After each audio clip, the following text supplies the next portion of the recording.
On behalf of AT&T and Clearspan, I would like to welcome you to the Baum training series. My name is David Chambers. I serve as the Chief Service Architect for the Clearspan team. Clearspan provides operational, technical, and consultational services for the AT&T Hosted Voice Service, or HVS. The AT&T HVS solution is led by Mike James of the AT&T Product Management team.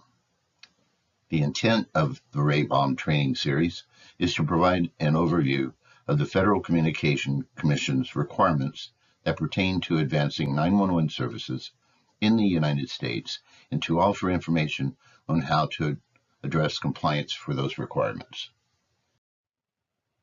The Baum training series recordings and presentations can be found at www.clearspancloud.com/AT&T-admin-training.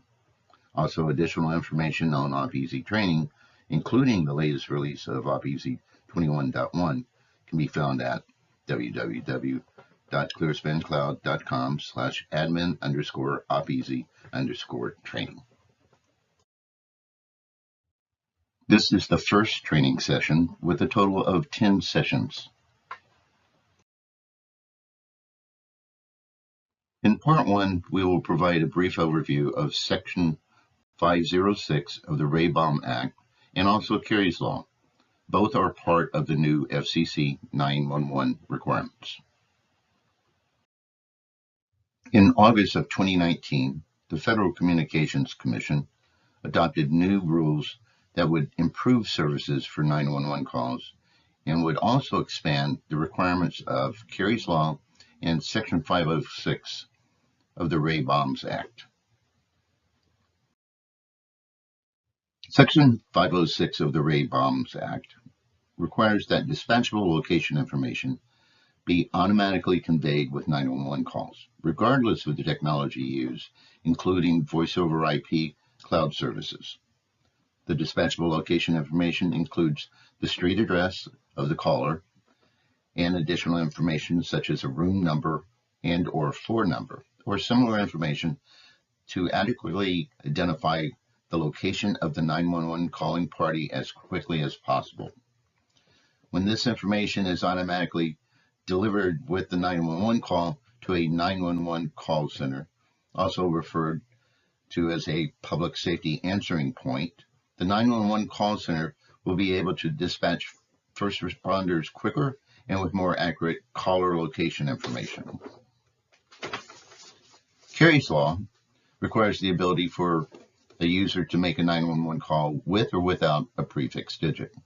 This law was created as a result of a child trying to get help for her mother by calling 911, and unknown to the child, the hotel phone system required a prefix digit to make a 911 call. The outcome of that event was tragic.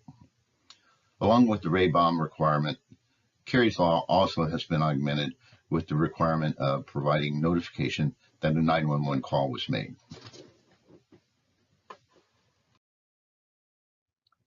The effective dates for the compliance are divided into two categories. The first date, January 6 of 2021, covers fixed 911 call origination types. An example of this type of device is the traditional analog phone service. The device cannot be moved to a new location by an end user and still retain the same telephone number.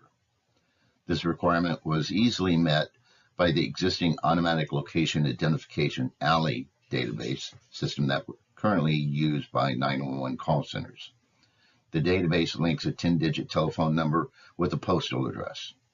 One of the most significant shortcomings of this legacy approach was the lack of more detailed location information like floor number and/or room number.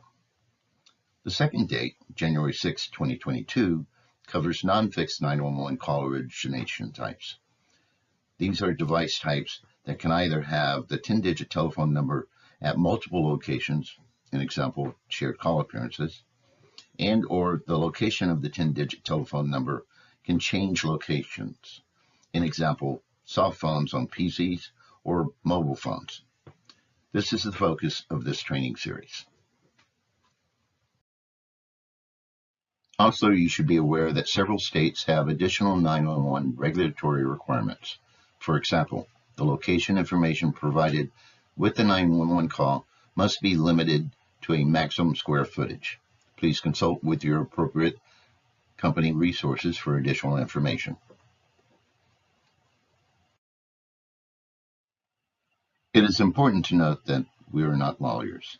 Please work with your appropriate corporate resources to identify how these new FCC 911 requirements apply to your organization. As we progress through this training series, we will cover methods to address the non-fixed 911 call origination device types, including cell phones on mobile and nomadic/PC devices, and wired SIP stations like Mitel and Poly SIP desk phones. If Part 1 is understood, please proceed to Part 2. AT&T and the ClearSpan team would like to thank you for your time spent reviewing this information and look forward to our collective future.